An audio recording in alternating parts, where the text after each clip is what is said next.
Prezentarea jucătorilor.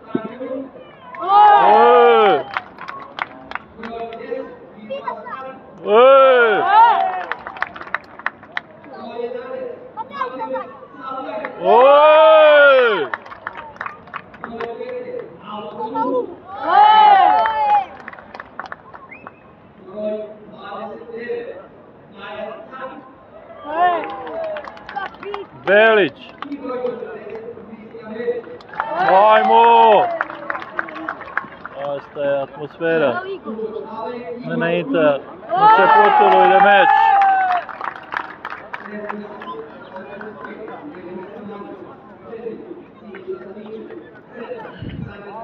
Malo ljudi aici.